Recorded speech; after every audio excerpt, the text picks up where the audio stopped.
From Wish TV and the All Indiana Podcast Network, this is the News 8 Daily 8 Podcast, a Wish TV News 8 update. Hi, this is Hannah Mordeau, and this is your News 8 Daily for Monday, June 30th. Last day of June, and it's still hot out there, humid too, but we have rain and storms this morning, and some areas could see flash flooding today. Storm Track 8's Tara Hastings explains. Picked up some significant rain in the last 24 hours for a small part of the area just south of Indianapolis. It includes parts of Monroe County, also Lawrence County, and then stretching east into parts of Brown County, where you see some of that purple.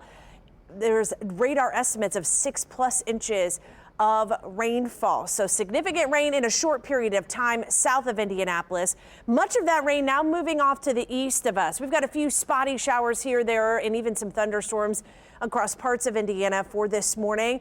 And during the day today, we could see a few spotty showers and storms as well.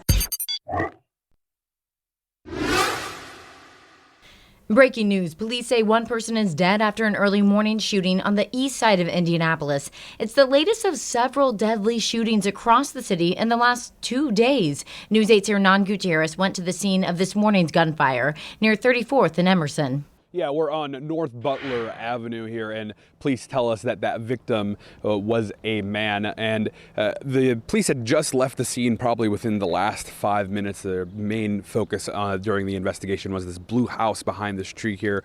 During the morning while I was here, I noticed that the police were taking pictures. I saw the flash go off. They even had a metal detector in the yard here as they were placing some evidence markers. Now, here's some video from earlier this morning when they first responded to the scene. They tell us that it happened just before 3:45 this morning.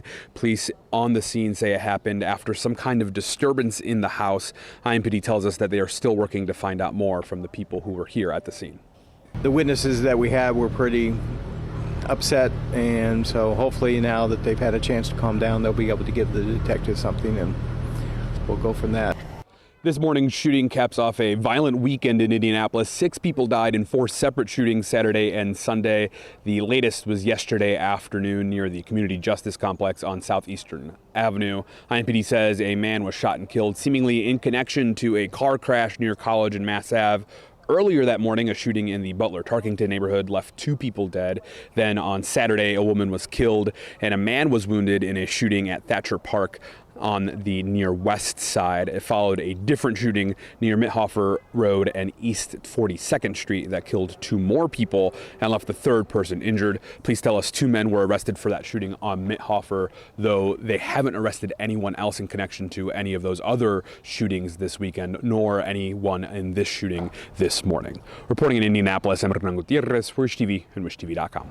New on Daybreak, investigators in Idaho say the shooter that started a wildfire and ambushed first responders, killing 2 firefighters and injuring a 3rd, is himself dead. The local sheriff says the man's body was found in some woods with a gun nearby. The shelter-in-place order has now been lifted. Investigators say firefighters were responding to a wildfire on Canfield Mountain yesterday afternoon when the sniper ambushed them. We believe, based on the information that we've been able to collect, that we believe that there was only one shooter. And we based it on the weapons that we found at the scene, the type of injuries that were incurred by that weapon. The sheriff has not said how the suspect died or what kind of gun was found next to him. Canadian Prime Minister Mark Carney is now backing away from a digital services tax on American technology firms that was set to start today. Carney says trade talks are back on and the pause on the tech tax in anticipation of a new trade deal. Last week, President Trump called Canada's plans a direct and blatant attack. It would have been retroactive, meaning companies like Amazon, Google, and Meta would have owed Canada about $2 billion. President Trump says he does not plan another pause on tariffs. As of right now, the new levies are set to start next week. Trump said in a Sunday morning interview with Fox News that his administration will soon send out high tariff numbers to each country to take effect unless they agree to new trade terms. The administration in April set a goal of 90 trade deals in 90 days. So far, one is done with the UK. New overnight, the Senate has paused a debate that went deep into the night on President Trump's spending and tax cut plan. As E.Coli reports, the president is trying to prevent a group of holdout Republicans from sinking the bill. By no means is this bill final. The fate of President Donald Trump's budget bill remains uncertain ahead of today's vote-a-rama in the Senate. Democrats are united in opposition. A handful of billionaires get a big break, while working people lose their Medicaid, while hungry kids lose access to food funding. Most Republicans are united in support of the bill. We have before us today a once-in-a-generation opportunity to deliver legislation to create a safer, stronger, and more prosperous America. But if more than 3 Republicans oppose the measure, it's likely to fail. Senator Tom Tillis says he'll vote no and retire at the end of his term. What do I tell 663,000 people in 2 years or 3 years when President Trump breaks his promise by pushing them off of Medicaid because the funding's not there? Senator Rand Paul says he voted no to a procedural measure because he thinks the bill would add trillions to the deficit.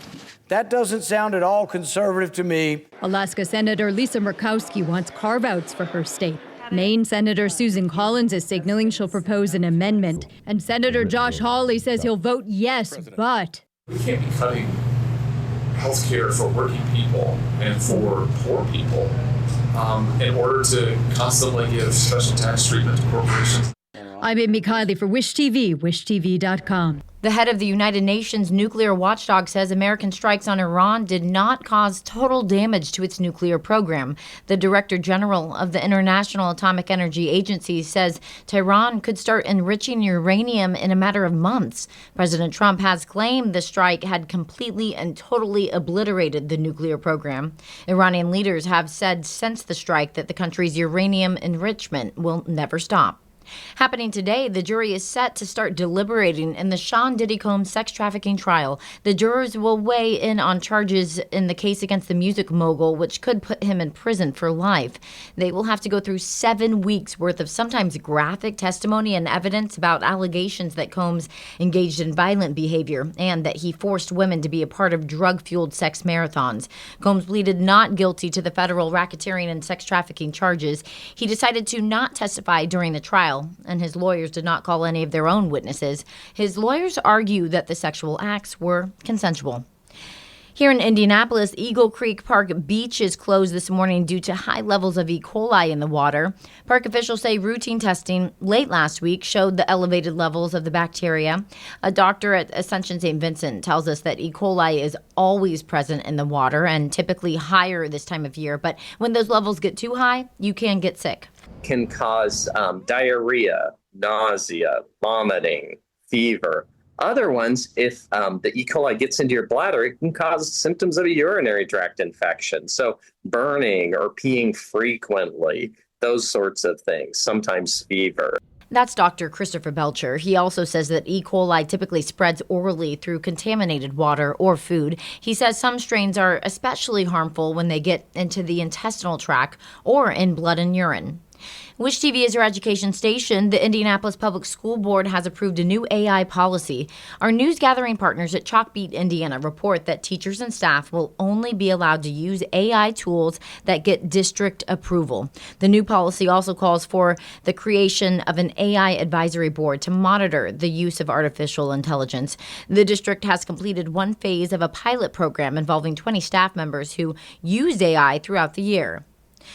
The NBA's free agency period starts at 6 this evening. The Pacers have several decisions to make, none bigger, literally and figuratively, than Miles Turner. Coach Rick Carlisle says that re-signing him is the team's top offseason priority, but depending on the size of the deal, a new contract could put the team over the luxury tax limit. We will also be watching to see if the team signs anyone to take pressure off the point guard position with Tyrese Halliburton on the sidelines with a long and serious injury. Caitlin, I just want to personally congratulate you on being named captain for the 20. That's Caitlin Clark learning she will be one of the captains during the WNBA All-Star game here in Indianapolis. In just a few weeks, the league commissioner called Clark to surprise her, and the Fever posted the moment and that video on social media. Clark was named captain after leading the fan vote for the All-Star game with almost 1.3 million votes. It's the second straight year Clark has led in fan voting. Obviously, it's cool, and, it's cool that fans get to be a part of it and have a little impact on the game. And then I think also, it's going to be really special to be able to do it here in this city. And I think, there's already been so much time and effort put in by so many people that, aren't going to get credit for what they did to bring All-Star here. So, trying to make it the best All-Star the WNBA has ever had. I know we'll certainly do that, but also, it is certainly a cool honor for sure. Clark missed 2 games with a groin injury last week. The Fever have not said whether she will play in tomorrow night's Commissioner Cup championship game. That's in Minnesota. This has been your News 8 Daily from Wish TV. I'm Hannah Mordell. Watch us on Wish TV and wishtv.com. This is the News 8 Daily 8 podcast, a Wish TV News 8 update on demand. For even more, on demand and on the go, connect with Wish TV on Facebook at wishtv.com and on the free Wish TV mobile app. Thank you for listening, and be sure to like, subscribe, and follow this podcast for updates every weekday morning on the All Indiana Podcast Network and wherever you get your podcast.